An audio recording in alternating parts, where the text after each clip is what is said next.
Ngayong umaga nga ay bigla na lang akong nagising na may kung anong sanib ng kasibagan sa aking katawan. For today's video nga mga Maribels ay magge-general cleaning tayo ng kwarto ni Bata at isasabay ko na din ang pagme-makeover ng kanyang kwarto na matagal niya nang inuungot sa akin. Sabi nga niya ay, Mama, boring naman ang room ko. Pinturahan mo naman, ma. tingnan nyo nga mga Maribels ang kalat at kung ano-ano pa ang mga nakatambak sa kanyang kwarto. Plus sira-sira na din talaga ang kanyang linoleum. Bali magdadalawang taon na din kasi ito mula nung pinagawa ko itong aming bahay. Meron nga pala akong in-order dito na vinyl tiles na inabot na ng kung ilang buwan at di ko pa din nakakabit dahil sa sobrang tamad. Busy ng Maribels nyo.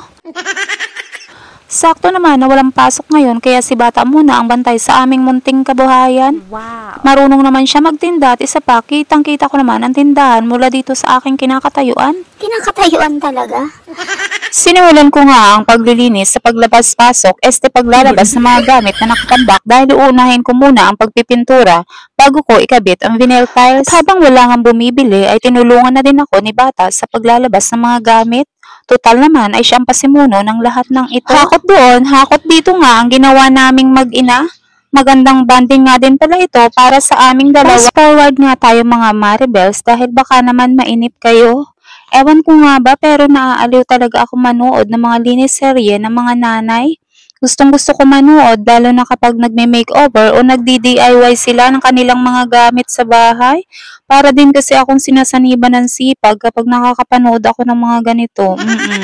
Sa totoo lang ay gustong gusto ko din namang pagandahin ang aming bahay kaya nga lang ay sadyang magastos. Mahirap kung wala namang bala. Lalo na sa tulad kong solo lang naman akong kumakayod sa buhay. At nang matapos ko na ilabas ang mga gamit dito ay sinunod ko nang tanggalin ang mga kortina.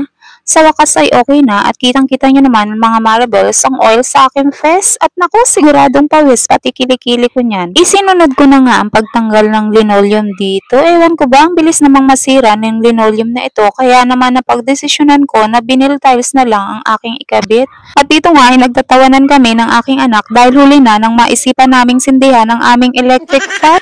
At nang sa wakas ay naubos na din ang laman ng loob ng kwarto. Idaan na lang sa kape ang pagod mga Maribels. Ewan ko ba sino pa kaya ang tulad ko na kahit anong init ay mas pipiliin pa ding magkape kapag napapagod. Kape is life talaga. Hay.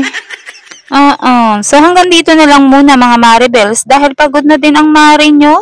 Abangan ng part 2. Maraming salamat sa panunood. Please like and follow.